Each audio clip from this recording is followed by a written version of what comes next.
श्री शिवाय दोस्तों, 28 जुलाई 2024 के दिन यहां पर सावन महीने का रविवार पुष्य नक्षत्र योग पड़ रही है। इसीलिए दोस्तों, इस दिन का महत्व बहुत ही ज्यादा बड़ा होता है और इस दिन आप लोगों को एक दीपक वाला उपाय जरूर करना चाहिए, जो कि पंडित जी ने अपनी अभी की कथा में बताया हुआ है। तो दोस्तों, इस उपाय को आपको कैसे करना है, कब करना है, कहां पर करना है और उपाय को समय आपको किन किन बातों का ध्यान रखना है, यह सारी जानकारी हम आपको इस वीडियो में देंगे। तो चलिए दोस्तों, उपाय को शुरू करते हैं। देखिए, यह दिन इतना खास होता है, इतना महत्वपूर्ण होता है। देखा गया है, कभी-कभी बड़े-बड़े पूजा पाठ अनुष्ठान से जो मनोकामना पूर्ण नहीं होती है, वह रविवार पुष्य नक्षत्र योग के दिन एक छोटे से उपाय करने से ही आपकी मनोकामना पूर्ण हो जाती है। और बहुत सारे लोगों ने इस उपाय को किया भी है और उनको इसको करने का फल भी जरूर मिला है। अगर आप लोग भी इस उपाय को 28 जुलाई 2024 रविवार पुष्य नक्षत्र योग के दिन करना चाहते हैं, तो आप इस उपाय को पहले अच्छे से समझ लेना, सुन लेना। उसके बाद करना, आपको इस उपाय का फल जरूर मिलेगा। और इस उपाय को करने से आपके घर में चाहे किसी भी तरह की दुख और समस्या क्यों ना चल रही हो, आपको उसका कारण भी नहीं पता है कि दोस्तों, ये समस्या किस कारण से चल रही, उसका कुछ भी कारण हो सकता है। जैसे पितृदोष हो सकता है या किसी भी तरह का मंगल दोष भी हो सकता है। और भी बहुत तरह के दोष होते हैं, कुछ भी हो सकता है। पर आपको इस उपाय को करने के लिए अपने दोष को पता लगाने की भी जरूरत नहीं है। 28 जुलाई 2024 रविवार पृष्ठ नक्षत्र योग के दिन इस एक दीपक वाला उपाय को आप लोगों को कर लेना है। दोस्तों, अब हम समझते हैं इस वाले उपाय को हमें करना किस समय है। तो सबसे पहली बात दोस्तों, हम समझते हैं कि यह एक दीपक वाला उपाय करना किसको है। तो देखिए, यहां पर सीधी सी बात है कि यह एक दीपक वाला उपाय है। यह किस लिए किया जा रहा है? यह मनोकामना को पूर्ण करने के लिए किया जा रहा है, या आपके जीवन में जो दुख और परेशानियां हैं उनको दूर करने के लिए किया जा रहा है, या आपका कोई बड़ा काम है जो कि नहीं हो पा रहा है, आप उसके लिए इस उपाय को कर सकते हो। तो सीधी सी बात यह है कि आप अपनी किसी भी तरह की के लिए इस वाले उपाय को कर सकते हो। तो यह उपाय वह व्यक्ति कर सकता है जिस व्यक्ति को अपनी किसी भी तरह की मनोकामना भगवान शिव जी से पूर्ण करवानी हो। और अगर कोई भी माताएं बहनें जो है अपने घर की सुख और शांति के लिए, घर में धन समृद्धि को बढ़ाने के लिए वाला उपाय करना चाहती हैं, तो घर की जो बड़ी माताएं बहनें होंगी वह इस एक दीपक वाला उपाय को विशेष रूप से करें। क्योंकि माताएं बहनें घर की लक्ष्मी होती, और जब घर की लक्ष्मी कोई विशेष उपाय करती है तो उसका फल ही बहुत जल्दी मिल जाता है और बहुत बड़ा होकर मिलता है।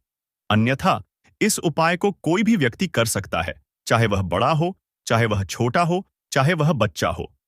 जिस व्यक्ति को यह एक दीपक वाला उपाय समझ आ गया, वह व्यक्ति इस एक दीपक वाला उपाय को 28 जुलाई 2024 रविवार पुष्य नक्षत्र योग के दिन जरूर करें, क्योंकि उसको इस उपाय को फल जल्दी मिल जाएगा।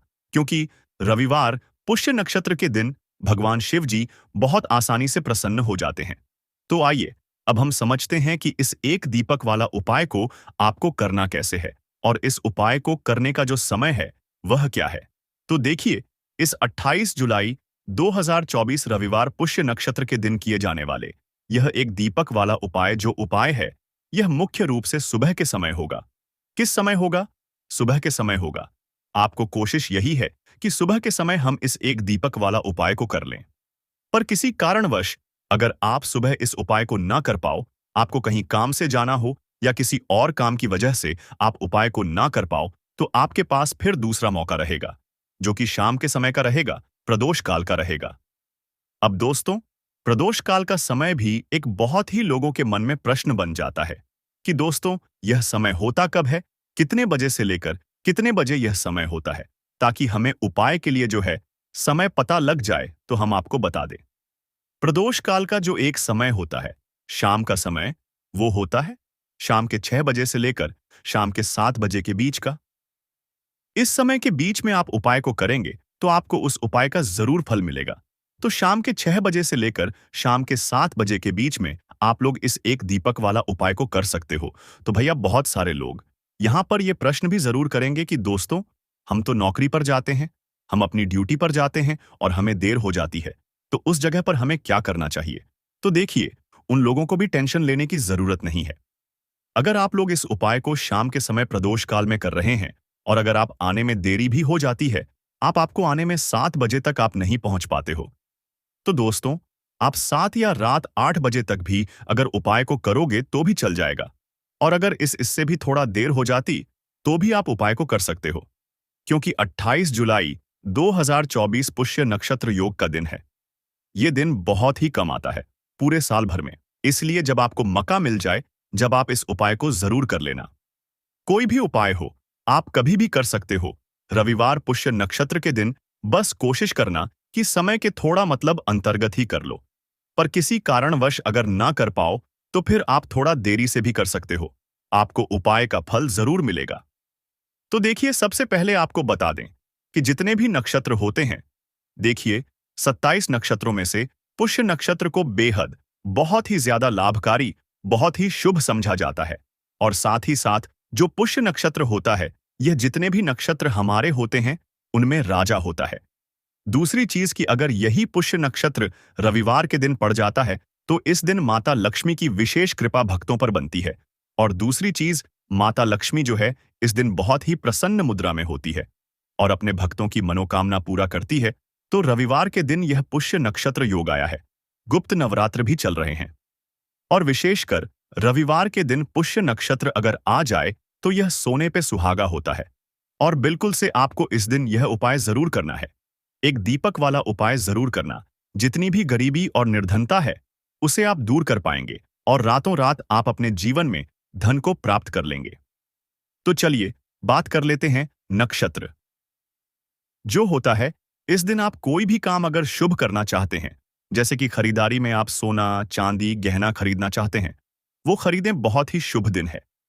नया काम शुरू करना चाहते हैं, कोई भी ऐसा काम जो आप नए काम की शुरुआत कर रहे हैं, व्यापार की शुरुआत कर रहे हैं, उसके लिए भी यह दिन बहुत ही ज्यादा शुभ होता है ना। तो सबसे पहले आपको क्या करना है, उपाय कैसे करना है, ये आप नोट कर लें। देखिए, आपको यहां पर हरी इलायची लेनी है। तो कितनी हरी इलायची लेंगे आप? 6 हरी इलायची लेनी है।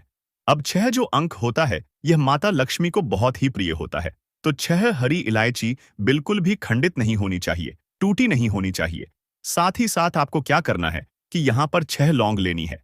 6 लौंग में से भी एक लौंग खंडित ना हो, टूटी हुई ना हो। 6 लौंग, 6 हरी इलायची आपको लेनी है और अपने घर के मंदिर में के दीपक के अंदर आप इन दोनों चीजों को रख दें और अपने घर के मंदिर में आपको रखनी है। माता लक्ष्मी की मूर्ति या फिर प्रतिमा के सामने किस समय यह रखना है? तो पुष्य नक्षत्र में किसी भी समय आप इस उपाय को कर सकते हैं। सुबह को कर सकते हैं, शाम को भी कर सकते हैं। लेकिन अगर आप शाम को करते हैं तो यह बहुत उत्तम है। पहले आप क्या करेंगे, 6 हरी इलायची, 6 लौंग माता लक्ष्मी के आगे रख देंगे। इसके बाद के देसी घी का दीपक आपको जलाना है माता लक्ष्मी के आगे। अब देसी घी का दीपक जो आप जलाएंगे, उसमें आपको रुई की बात नहीं लेनी है। जो मौली धागा आता है, एक मौली धागा आता है, चिकना वाला है, न रेशमी, वो आपको नहीं लेना है। सूती वाला जो मौली धागा होता है, वो आप लेंगे, उससे बाती बनाएंगे और उसी बाती का दीपक आपको जलाना है माता लक्ष्मी के आगे, क्योंकि उसका रंग हल्का सा लाल होना चाहिए। लाल और पीला अगर दोनों रंग है तब भी चलेगा, लेकिन मौली धागा जो है उसी का दीपक आपको लगाना है। जो व्यक्ति मौली धागे से जलाता है माता लक्ष्मी के आगे और इस उपाय को कर लेता है, उसके ऊपर माता लक्ष्मी की कृपा होती ही होती है। पूरी सच्ची श्रद्धा से उपाय करें, फिर देखें कैसे चमत्कार होगा। देखिए, अब आपने 6 हरी इलायची और 6 लौंग रख दी है ना। अब आपको क्या करना है, दीपक आपने जला दिया।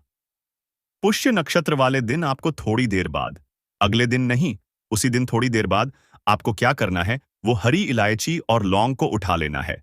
माता लक्ष्मी और श्री हरि विष्णु का ध्यान करना है और इसके अंदर से आपको 2 हरी इलायची और 2 लौंग निकाल लेनी है। 2 हरी इलायची और 2 फूल वाली लौंग। अब इसे आपको अपने पर्स में रख लेना है। पर्स में रखते समय आपको क्या बोलना है? पर्स में रखते समय आपको इस मंत्र को बोलना है। मंत्र क्या है? ओम नमो भगवते वासुदेवाय नमः। ओम नमो भगवते वासुदेवाय नमः। इस मंत्र को आपको 6 बार बोलना है, क्योंकि माता लक्ष्मी का यह प्रिय अंक है। 6 बार, और फिर यह 2 लौंग और 2 हरी इलायची अपने पर्स में आप रख लेंगे।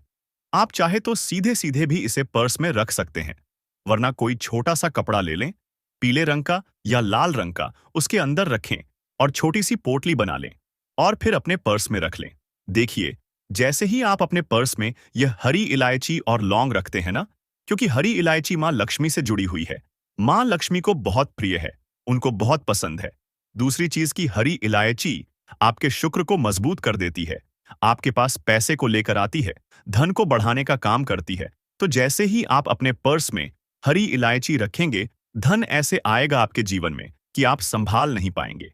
दूसरी चीज, आपने जो लौंग रखी है, जो कि शिव और शक्ति का स्वरूप है, आपके धन पर वह लौंग कभी संकट नहीं आने देगी है।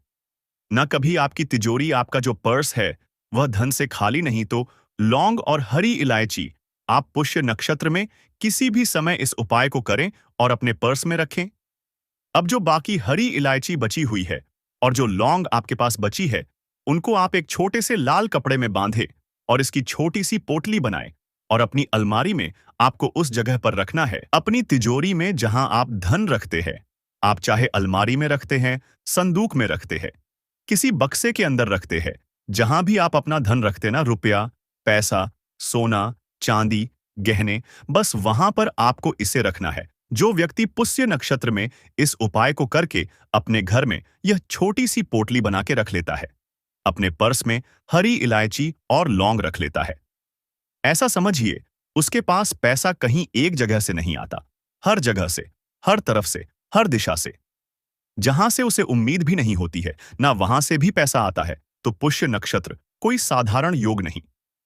पुष्य नक्षत्र रवि रविवार के दिन पढ़ना अपने आप में बहुत उत्तम होता है, क्योंकि इस दिन माता लक्ष्मी का प्रभाव इस पर होता है। माता लक्ष्मी इस दिन बहुत प्रसन्न होती है, क्योंकि इस बार रविवार के दिन ही पड़ रहा है। तो इसका लाभ जरूर उठाएं और इस उपाय को जरूर करें, क्योंकि ऐसा मौका आपको आसानी से फिर मिलने वाला नहीं है। तो चलिए अब बात कर लेते हैं अपने छोटे और बहुत ही उत्तम उपाय की, जो कि हमारा दूसरा उपाय है। और इस उपाय को हमेशा आपके घर से नेगेटिव एनर्जी, नकारात्मक ऊर्जा हमेशा दूर रहती है। तो देखिए, आपको करना क्या है। आपको दो छोटे छोटे कपूर के टुकड़े लेने हैं और आपको पुष्य नक्षत्र वाले दिन है, ना किसी भी टाइम, क्योंकि पुष्प नक्षत्र सुबह 4 बजे से शुरू होकर पूरे दिन रहने वाला है, पूरी रात रहने वाला है। 8 तारीख को इसका समापन होगा। तो 7 तारीख को किसी भी समय आपको 2 कपूर जलाने हैं और इसका जो धुआं होगा, बस वो अपने पूरे घर में है। ऐसा समझ लीजिए, जो व्यक्ति पुष्य नक्षत्र में 2 कपूर जलाकर इसका धुआं अपने पूरे घर में जितने भी कमरे हैं सभी जगह फैला देता है, ना उसके घर में धन की देवी माता लक्ष्मी वास करती है, उसके घर में देवी देवताओं का वास होता है, उसके घर से हमेशा जैसे बुरी शक्तियां हैं, नेगेटिव एनर्जी है, ना नकारात्मक ऊर्जा, नजर दोष जैसी चीजें दूर रहती हैं। क्योंकि कपूर इतना ज्यादा चमत्कारी और शक्तिशाली होता है कि आपके घर से कितनी भी बड़ी नजर दोष हो, बुरी शक्ति हो, दूर कर देता है।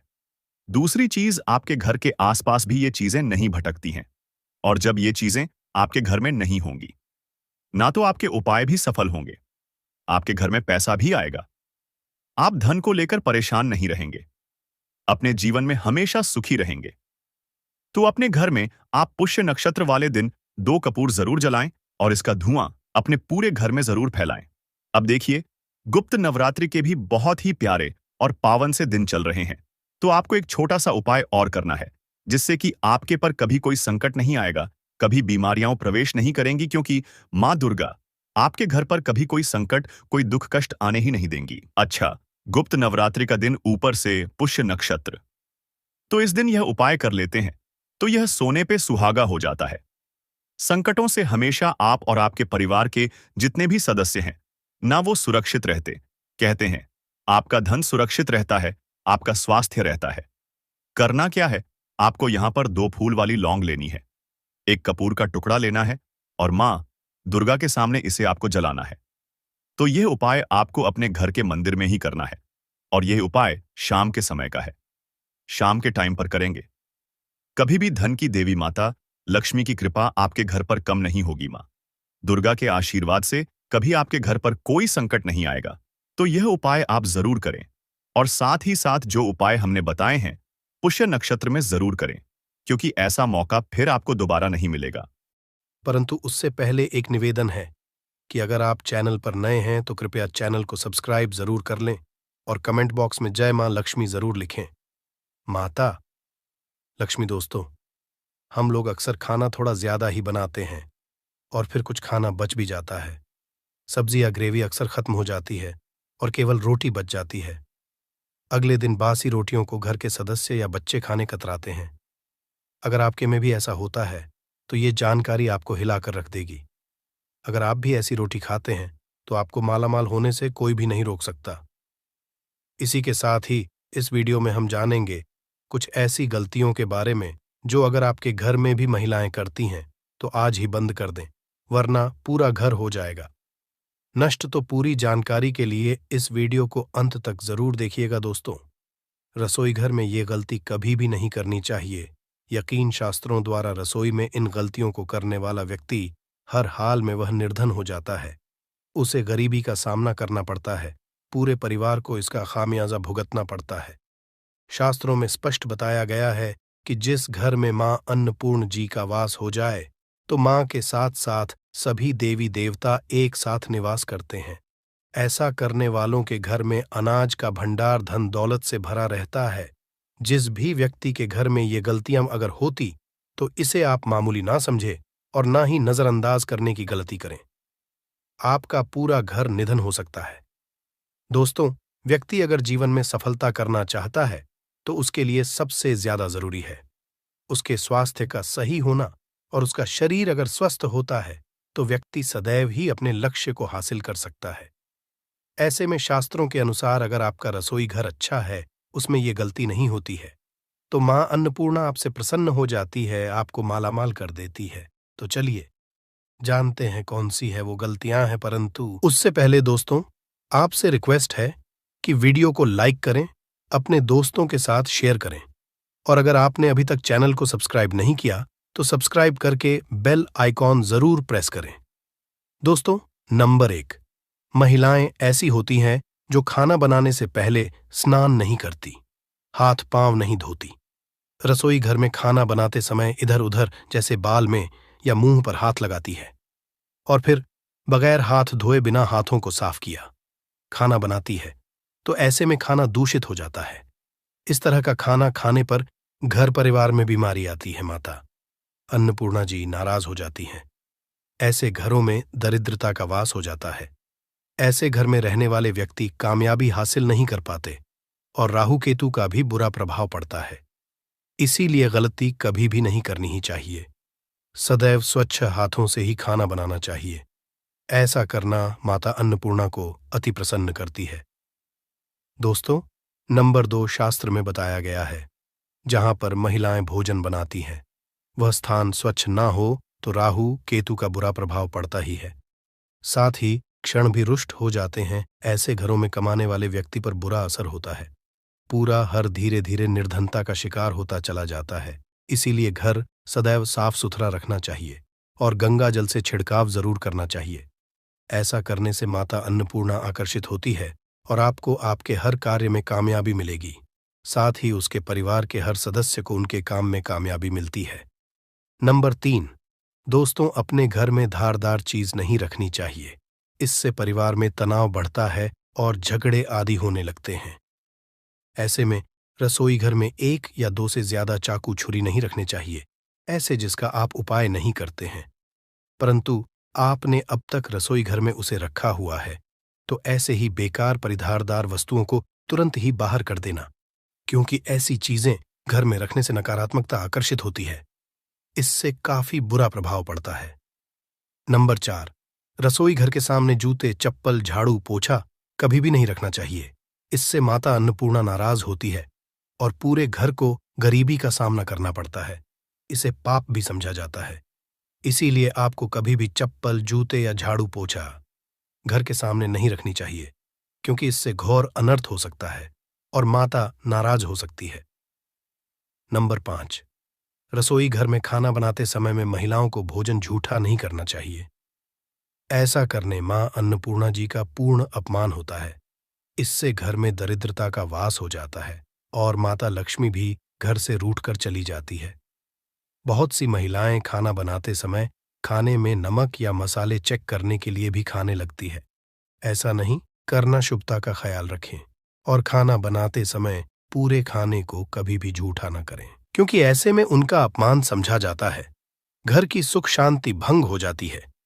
इसीलिए अगर आप खाना बनाएं तो सबसे पहले आप खाने को थोड़ा कहीं पर चढ़ा दें, थोड़ा सा किसी को खिला दें, तब भी आप भोजन छट सकते हैं। नंबर 6, अगर बार बार आपके भोजन में बाल निकल आते हैं, इसे आप मामूली ना समझें।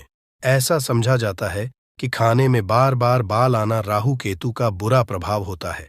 ऐसा घर सदैव निधन का निधन ही रहता है। खाने में कभी भी बाल नहीं आना चाहिए, क्योंकि यह मां अन्नपूर्णा का सबसे बड़ा अपमान समझा जाता है।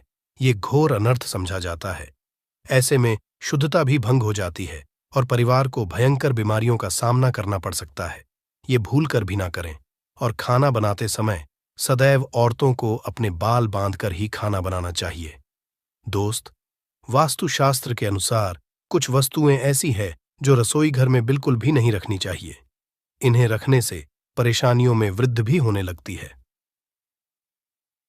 नंबर 1, शीशा घर को सुंदर रखने के लिए कुछ लोग किचन में शीशा लगा देते हैं, परंतु शास्त्र की माने तो रसोई घर में शीशे का उपाय नहीं करना चाहिए। ऐसा इसलिए कि क्योंकि किचन में चूल्हा अग्निदेव का सूचक समझा जाता है। अगर शीशे में अग्नि का प्रतिबिंब दिख जाता है तो घर में अशुभ समझा जाता है। इसके कारण घर में कलह क्लेश बढ़ाने लगते हैं। इसी के साथ साथ घर की आर्थिक स्थिति भी बिगड़ने लगती है। तो यह गलती आप ना करें। नंबर 2, गुंथा हुआ आटा। कई बार महिलाएं किचन में रोटी बनाने को गुंथा हुआ आटा या बचा हुआ आटा फ्रिज में छोड़ देती हैं और सुबह उसी का उपाय रोटी बनाने के लिए करती है। वास्तु के अनुसार ये सही नहीं होता। रसोई घर में गूंथा हुआ आटा रखने से शनि और राहु का नकारात्मक प्रभाव पड़ने लगता है। इसी का से जीवन में अनेक तरह की समस्याएं होने लगती हैं। नंबर 3, टूटे कई तरह के बर्तन उपाय होते हैं। टूटे हुए बर्तन ना रखें। रसोई घर में कुछ बर्तन ज्यादा उपाय होने के पश्चात टूट जाते हैं, परंतु कई बार कुछ हद तक टूटे हुए बर्तन का उपाय करते ही रहते हैं। वास्तु के मुताबिक ये नहीं समझा जाता। रसोई घर में कभी भी टूटे फूटे बर्तनों का उपाय नहीं करना चाहिए। इससे परिवार के सदस्यों के बीच मतभेद में वृद्धि होने लगती है। चलिए अब करते हैं कि बासी रोटी खाना आपके लिए कैसा है। दोस्तों, खाना जब भी बासी हो जाता है तो हम उसे फेंक देते हैं। शायद आपने कभी भी नहीं सोचा होगा कि बासी खाना भी आपके लिए अच्छा हो सकता है। ऐसे में जाने बासी रोटी आपके स्वास्थ्य और भाग्य पर क्या असर डालती है, जिसे जानकर आप चौंक जाएंगे। दोस्तों, आपको बता दें कि बासी रोटी पाचन तंत्र के लिए चमत्कार से कम नहीं है। बासी रोटी तन को दुरुस्त बनाती है। रोटी में फाइबर की प्रचुर मात्रा पाई जाती है। खाने में फाइबर की अधिक मात्रा पाचन में सहायता करती है। बासी रोटी से पेट फूलने की समस्या, गैस की समस्या और कब्ज की समस्या से राहत मिल सकती है। इसीलिए दोस्तों, बासी रोटी आपके लिए वरदान है। इसका उपयोग करें। वहीं अगर शास्त्रों की माने तो भोजन वैसे तो ताज़ा ही खाना चाहिए, परंतु जब तक भोजन खाने लायक है, खराब ना हुआ हो, तो उसे कभी फेंकना नहीं चाहिए, क्योंकि यह भोजन का अपमान है। ऐसे में जो व्यक्ति बासी भोजन को फेंकता नहीं है और उसे ग्रहण करके सम्मान देता है, तो ऐसे व्यक्ति पर मां अन्नपूर्णा सदैव प्रसन्न रहती है। परंतु इसमें एक बात का ध्यान देना बहुत ही आवश्यक है। बासी रोटी को जब भी आप खाएं या छोटे बच्चों को दें, तो पहले आप उसे से चेक जरूर कर लें। अगर बासी रोटी में से रेशियो निकल रही है तो आपके बच्चे की जान जा सकती है या आप बीमार भी पड़ सकते हैं। बासी रोटी भले ही किसी चमत्कार से कम ना हो, परंतु लंबे समय तक बासी रोटी घर में रखना जहर के समान मानी जाती है। इसीलिए रेशियो वाली रोटी कभी भी ना खाएं। अब दोस्तों, आपको पूज्य गुरुजी द्वारा बताया गया उपाय बताने जा रहे हैं। प्रभावशाली चमत्कारिक उपाय है जो कि आपकी किस्मत को चमका देंगे। आपको लाभ शुरू करते हैं। दोस्तों, परंपरा में गाय, गंगा और गायत्री का बहुत ज्यादा धार्मिक महत्व है। मान्यता है गौ माता के शरीर पर 33 कोटि देवी देवताओं का वास होता है। गौ माता की पूजा करने वाले जातक पर इन सभी देवी देवताओं की कृपा बरसती है। गौ सेवा से न केवल इस जन्म के बल्कि पूर्व के भी दोष दूर हो जाते हैं। हर एक सुबह जब आपके घर में भोजन बनाना प्रारंभ हो तो सबसे पहले बनाई गई रोटी को आप गौ माता के नाम से निकाल दें और भोजन कर पूर्व गौ माता को इस रोटी को खिलाएं। अगर संभव हो तो काली गाय को खिलाएं। ये भी काली गाय ना मिले तो सफेद गाय को भी आप खिला सकते हैं। आपको बता दें कि गाय को आप भी रोटी बनाएं। प्रतिदिन ताज़ी रोटी ही बनाएं। गाय को अगर आपने रोटी बनाई है तो कोशिश करें कि उस रोटी को आप तुरंत ही गाय को दे दें। अगर आप उस रोटी को रख देंगे और उस रोटी को अगले दिन देंगे तो वह रोटी बासी मानी जाएगी। गाय को कभी भी रोटी ना दें, इससे घर में नकारात्मक ऊर्जा वास करती है और जो भी काम आपके बनने वाले होंगे वह काम भी आपके बिल्कुल भी नहीं बनेंगे। इससे आपके घर में सदैव दर्द देवता का वास रहेगा और आप जिस भी काम उस काम में आपको सदैव असफलता ही हाथ लगेंगे। इसलिए कोशिश करें गाय को रोजाना ताज़ी रोटी बनाकर खिलाएं और रोटी को बिल्कुल ना रखें। उसी रोटी गाय को ना दें और साथ ही साथ सड़ी गली चीजें गाय को नहीं खिलानी चाहिए। घर में कोई फल कोई सब्जी है, सो जाए तो लोग क्या करते हैं, गाय को देते हैं। नहीं, ऐसा नहीं करना चाहिए। ऐसा करने से अगर आप गाय खिलाते हैं तो और आप आपके भाग्य बन जाते हैं। आप बिल्कुल सड़ी गली चीजें गाय को ना खिलाएं और साथ ही साथ अब आटे की 11 लोहियां बनाकर उनके ऊपर हल्दी लगाएं, इसके बाद को खिलाएं। हर एक लोह को खिलाते समय गाय के सींगों पर आप हाथ फेरें, पीठ पर हाथ फेरें, मस्तक पर हाथ फेरे रहे हैं। माता गाय के अब चरणों का स्पर्श करें। दोस्तों, ऐसा करने से आपके समस्त काम बनने लगेंगे। जो दुख का समय चल रहा है वे भी खत्म। आपके जीवन में खुशियां ही खुशियां होंगी। और एक बार आप 7 बार गाय की परिक्रमा भी कर लें तो आपके समस्त काम होंगे। और साथ ही साथ आप गाय को जब भी रोटी दें, रोटी पर या तो आप थोड़ी हल्दी लगा लें या थोड़ा गुड़ रख लें। अगर गुड़ ना हो तो आप थोड़ा घी रख सकते हैं। दोस्तों, गाय को कभी भी सूखी रोटी ना खिलाएं। सूखी का मतलब गाय को रोटी खिलाएं, उस पर कुछ ना कुछ रख कर खिलाएं। हल्दी रख लें, गुड़ रख लें, मिश्री, घी या जो भी रख लें, मतलब खाली नहीं है। इतना करने मात्र से आपके जीवन के सभी दुख दर्द समाप्त हो जाएंगे। चीजों का दान करने से बहुत सारे ग्रहों को कंट्रोल किया जा सकता है। जनरल में रोजमर्रा की जिंदगी में जैसे हम कहते हैं गाय को रोटी देना, इससे किसी को भी पितृदोष से मुक्ति चाहिए तो गाय को रोटी दीजिए। काम में बार बार बाधाएं आती हैं और संतान सुख में कठिनाई आती हैं, धन संबंधी परेशानियां होती हैं, इसमें बहुत दूर तक पितृगण अगर नाराज हो तो इस तरह की चीजें आपके जीवन में होती हैं। और पितृ को करने के लिए ही कहा जाता है कि अमावस्या के दिन या तो चावल की खीर में रोटी डाल करके घर की छत पर कौवों को खिलाइए, किसी भी गरीब आदि को भोजन कराए। इससे आपके जीवन के बहुत सारे पितृगण पितृदोष तो दूर होते ही है, बाकी भी बाधाएं दूर होती है। विष्णु पुराण के 3 अंश में बताया गया है 12वें अध्याय में कि कोई भूखा व्यक्ति द्वार पर अगर आ जाए तो उसे भरपेट रोटी जरूर खिलानी चाहिए। इससे नारायण प्रसन्न होते हैं, अन्न धन की कमी नहीं होती है, मनुष्य को परलोक का सुख मिलता है। दोस्तों, रोटी से भूख नहीं मिटाती, हमारे सोए हुए भाग्य को भी जगाती है। लेकिन बहुत से लोग रोटी के यूज करने के गुणों को नहीं जानते, इसलिए इसका लाभ नहीं उठा पाते हैं। तो चलिए, आज मैं आपको बताऊंगी कि रोटी से आप कैसे अपनी किस्मत चमका सकते हो, वो भी खास बासी रोटी का उपाय बताऊंगी जिससे आप किसी से भी बात मनवा सकते हैं, जिसे तंत्र अपनी भाषा में वशीकरण भी कहते हैं। और ये बहुत ही आसान होता है, कोई भी गलत नहीं होता है। बस इसमें ये बात करते हैं कि किस तरह से आप सही तरीके से अपने पति या पत्नी को जो रूठ गए हैं, मान नहीं रहे हैं, इस तरह से आप उनको बना करके वापस ला सकते हैं। सबसे पहले ग्रह दोषों की बात करेंगे तो शनि, राहु और केतु को पाप ग्रह कहते हैं और इनकी दशा से प्रायः हर तीसरा व्यक्ति पीड़ित है। और इन तीनों अशुभ फलदायी ग्रहों को एक साथ अगर आप अनुकूल बना करके चलना चाहते हैं तो सबसे आसान तरीका है रोटी में सरसों तेल लगाकर काले कुत्ते को शनिवार के दिन खिलाइए। रोज खिला सकते हैं तो बहुत ही अच्छा है। काले कुत्ते हैं तो 2 रंग का या दूसरे रंग के भी कुत्ते को खिला सकते हैं। ये सभी चीजें ग्रह दोष आपके जीवन से दूर होती हैं।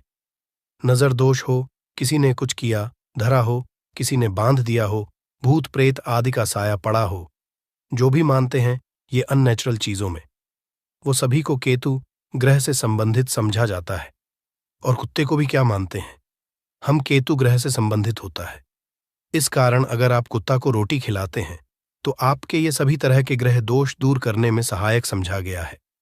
आप देखते होंगे घर में जभी भी छोटा बच्चा रोता है और आपको लगता है कि उसको नजर लग गई, ठीक से खाना नहीं खा रहा है, तो भी आपको रोटी का उपाय करना चाहिए। कहते हैं कि एक रोटी ले लीजिए और उस पर एक गुड़ का टुकड़ा रख दीजिए। इससे लपेट करके बच्चे के ऊपर से 3 बार आपको घड़ी की उल्टी दिशा में घुसमजा है और रोटी को गुड़ सहित आपको किसी कुत्ता को खिला देना चाहिए। आग बच्चा बिल्कुल चुटकियों में बहुत चेंजेस आ जाते हैं। और नहीं तो 2-3 बार कीजिए, उपाय अपने आप बच्चा ठीक होने लगता है। ये उपाय आपको आगे मैं जो बताऊंगी ये जरूर करना चाहिए। आप देखेंगे किस तरह से ये एक रोटी आपके जीवन से समस्याओं को जड़ से उखाड़ कर फेंकेगा। और ये उपाय आप कैसे करेंगे, कब करना है, ये आपको ध्यान से जरूर सुन लेना है। सुबह जब आप नहा धोकर के रेडी हो जाए, जब भी पहला खाना आप बनाएंगे तो पहली रोटी जो होगी उसमें आपको लेना चाहिए। उसको घी या शुद्ध सरसों का तेल उसके ऊपर लगा कर लें। सूखी रोटी ना रखें, थोड़ा सा लें और फिर उस पर बुरा या पिसा हुआ चीनी जो कहते हैं या नॉर्मल चीनी ले लीजिए, शक्कर वो छिड़क लीजिए। अब रोटी को दोनों हाथ में लेकर कुछ मिनट्स के लिए आपको अपने घर के इष्ट देव, अपने घर के